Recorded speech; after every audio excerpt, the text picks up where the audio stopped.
I'm here. I'm here. Hi.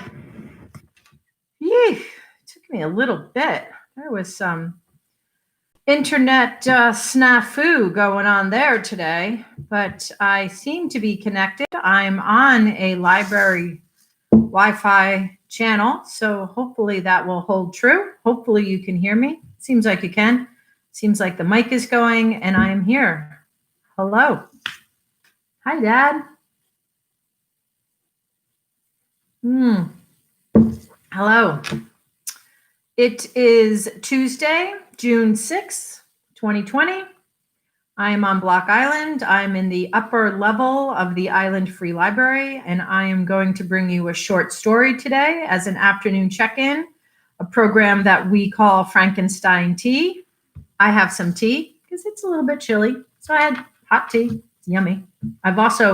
I'm on day 2 or 3 of no coffee, quitting coffee, but I quit and go back on coffee all the time. So nobody should get really too excited that I quit coffee, but I am on day 3 of no coffee. So that's good. I find it to be, a horrifically trying time right now.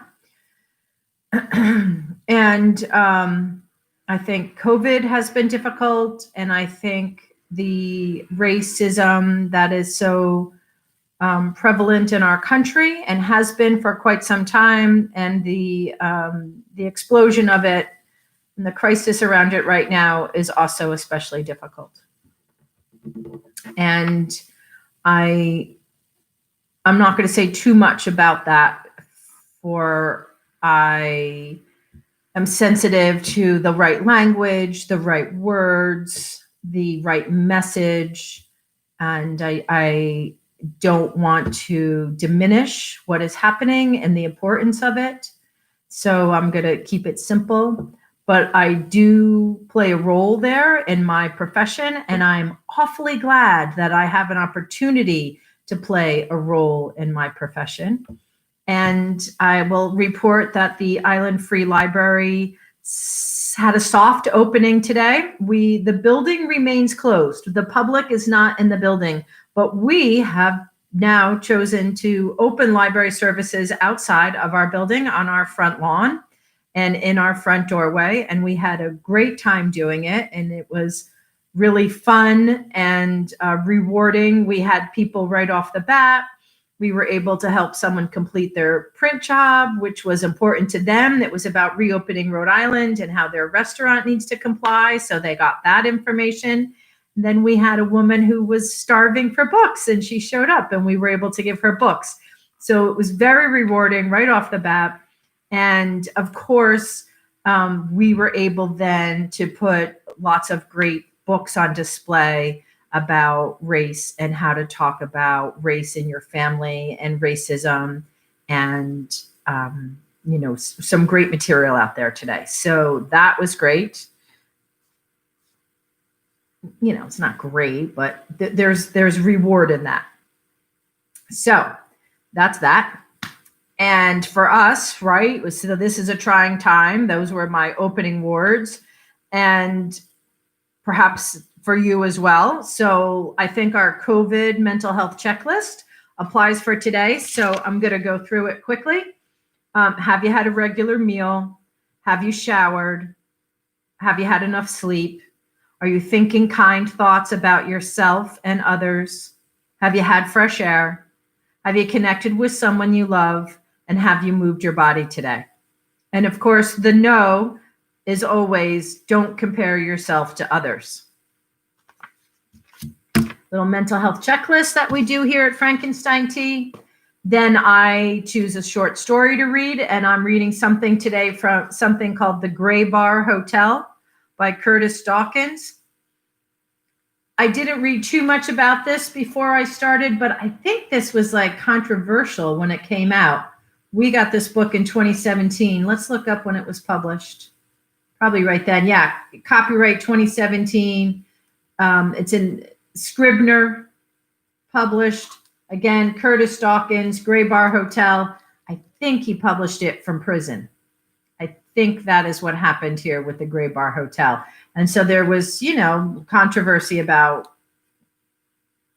him publishing a book from prison and, make the economics of that and what does that mean and all kinds of stuff.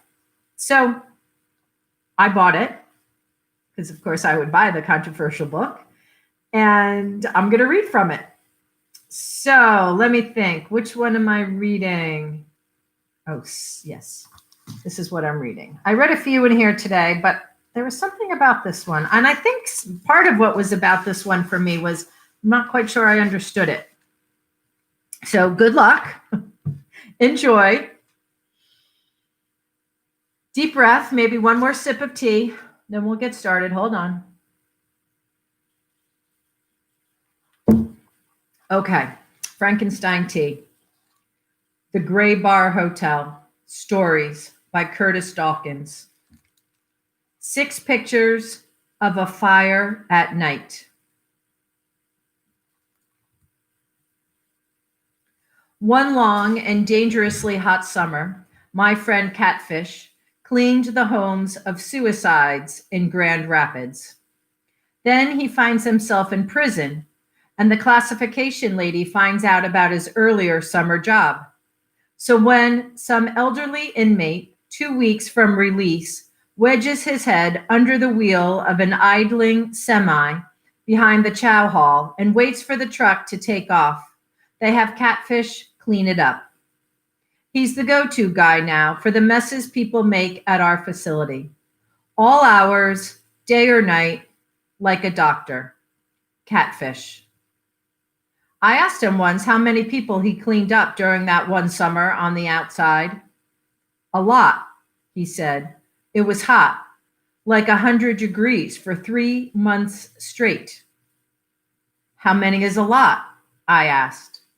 We were at a table by the softball field waiting for the energy to exercise.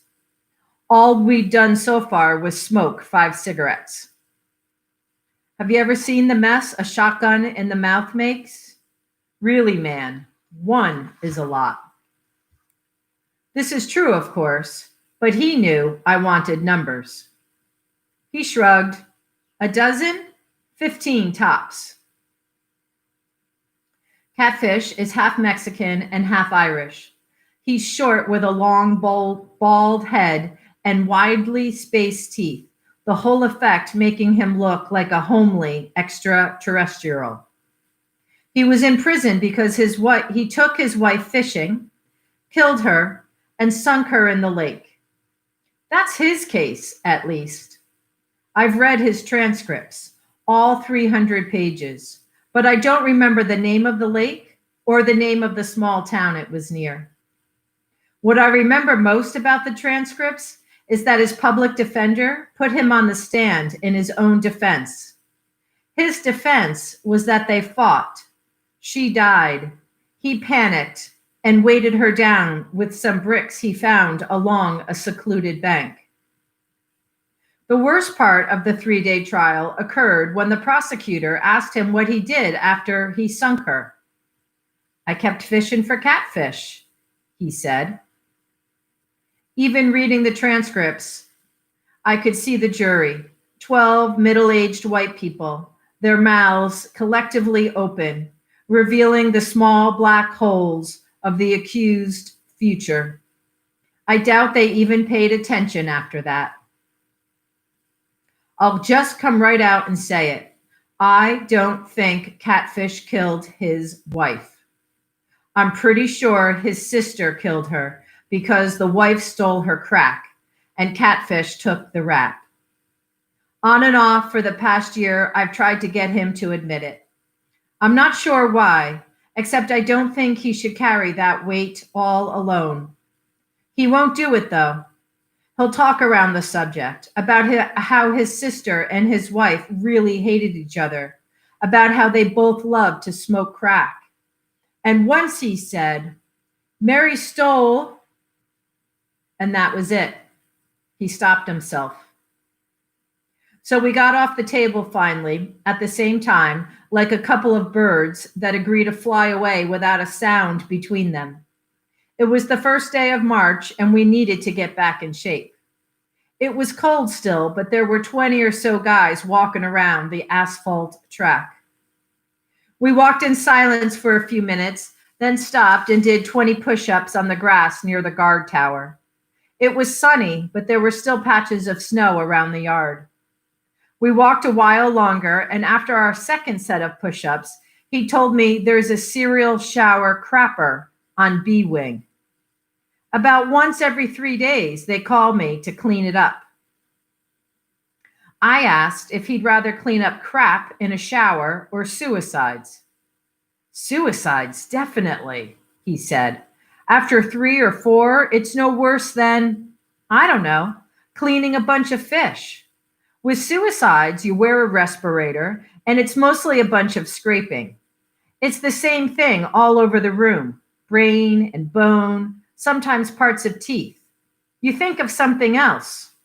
You can be putting the last of a guy's head in a bag, thinking of who Detroit's playing tonight, whether Renteria is going to come out of his slump, what you've got to pick up for dinner. We did our third set of push-ups. My arms were starting to feel a little rubbery, but I wanted to get at least 100 in, and at least 3 miles. As we warmed up, we took off our coats, state issue blue with a bright orange stripe down the arms and back. About half the homes he cleaned were middle class, nice and neat, except for the room, usually a smaller room, like a closet or basement. The other half of the homes were dirty, messy with signs of obsession, such as stacks and stacks of every issue ever of a magazine. The homes of the mentally ill. They smelled different, he said. They were dark. The shades were drawn. The last home he cleaned was a house trailer, dirty dishes everywhere, Catfish said, not just in the kitchen, but the bathroom and bedroom, the bathtub, oven, the fridge. There were 3 piles 5 feet high of Scientific American. There were full ashtrays of Cools. A small TV sat in front of a well-worn recliner. A police scanner occupied a TV tray to the left of the chair alongside an empty bottle of champagne that the man used as a candle holder.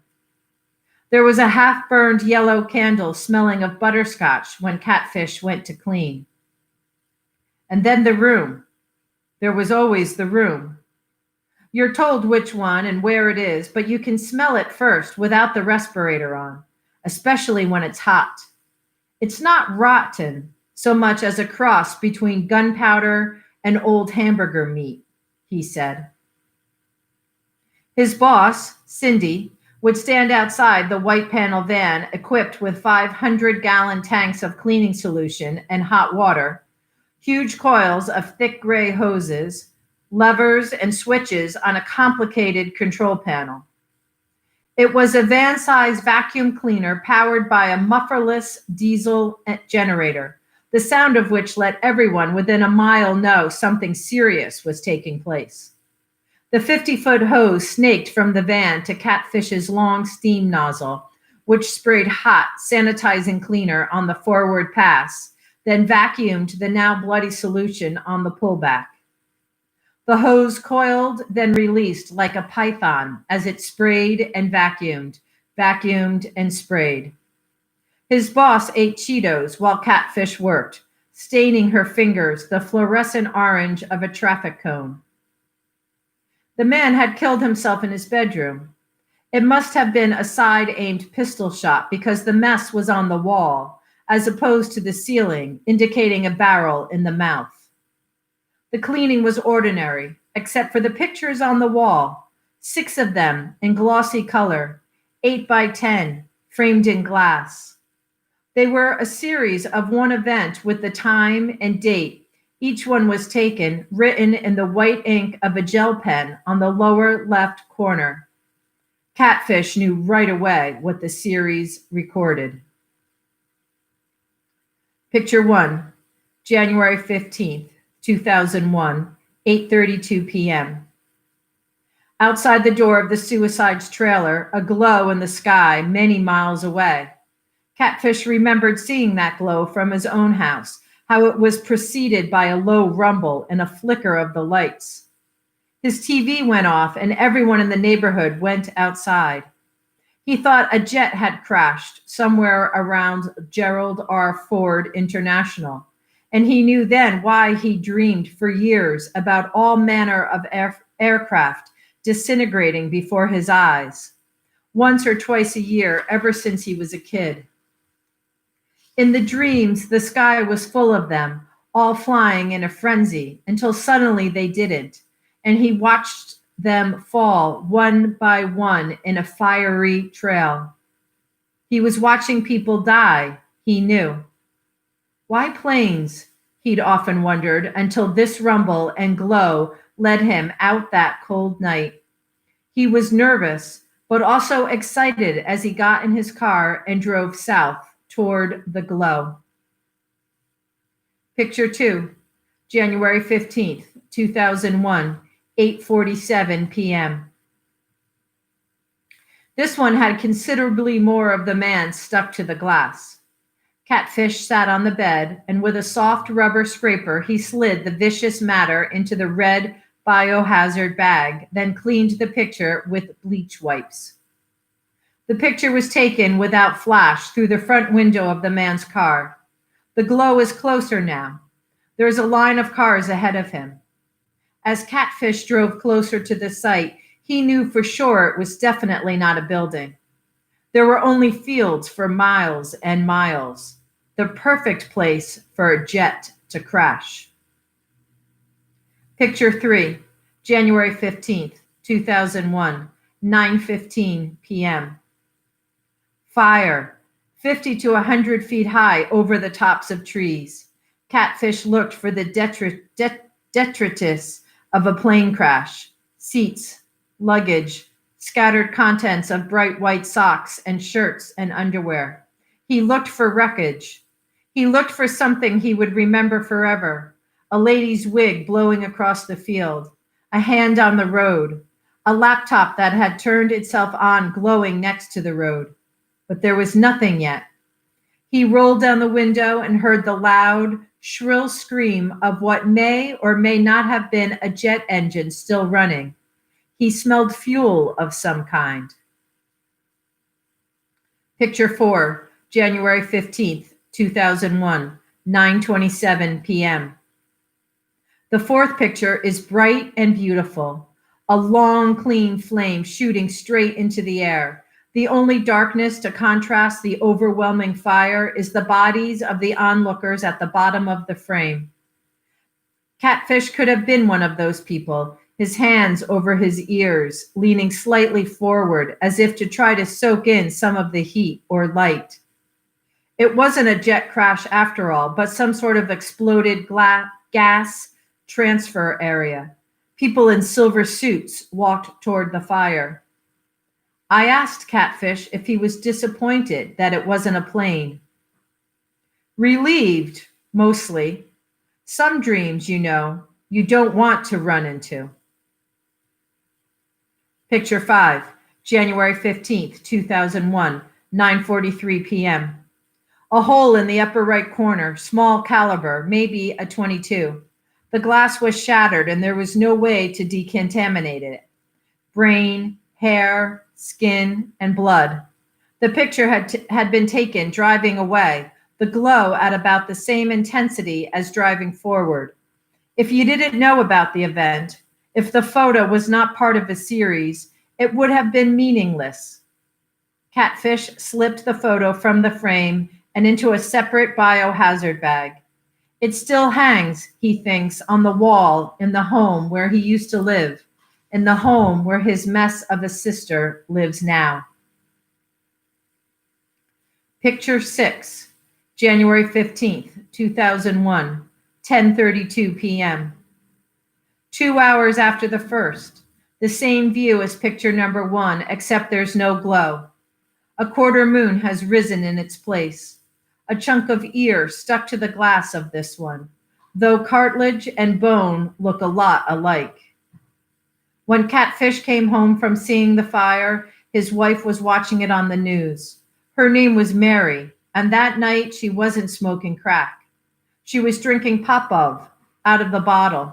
She offered the bottle to him when he walked in, and he took a big drink, then another. He handed it back. She said he smelled like oil or something, and she told him to turn out the lights to see if he glowed. He didn't glow, but she capped the bottle, dropping it to the carpet floor, undressed him, and pushed him onto the couch. She tied his hands behind his back with his belt and wouldn't let him move. Cheap vodka always made her aggressive. We finished the last of our push-ups, and I think we probably walked over 3 miles, but I stopped counting laps after a while. Sometimes you only get one chance, and right then was mine. He would have told me what I already knew. It might have been as easy as saying his name, or I could couch it in an easily deniable terms, such as, "Your sister made a mess, and you had to clean it up, right?" He would have nodded, I think, happy to have one other person in the world that knew. But it's not so easy to know when a chance like that is passing. "It's not too bad out here as long as you keep moving," I said. "How many laps did we do, you think?" "A dozen, at least." "We need to do this every day," he said, lighting up a cigarette, subtly acknowledging that we would not do this every day. I was thinking about that fire and about how Catfish must have felt he was driving to his destiny, no matter how horrible it was. After all those years dreaming about crashing jets, he was headed toward his dream come true. Then, as if he was thinking about the same thing, he said, "Maybe I was a little disappointed." We walked in the direction of our unit. Not that I wanted anyone to die. Understand? I understood.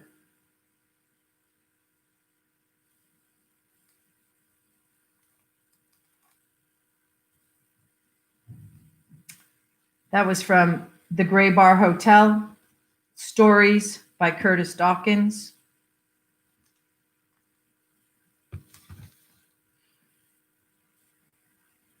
This is Frankenstein Tea, a daily program from the Island Free Library. It happens every day at 3 o'clock. Short story for adult listeners with a mental health check-in. Not that maybe that one wasn't so good for our mental health, but the sharing of stories always is. Thanks for coming. Have a great afternoon. Not sure what it's doing in Rhode Island on Block Island. It was foggy, sunny, foggy, and now just a little gray. Thanks for coming, and I'll see you tomorrow.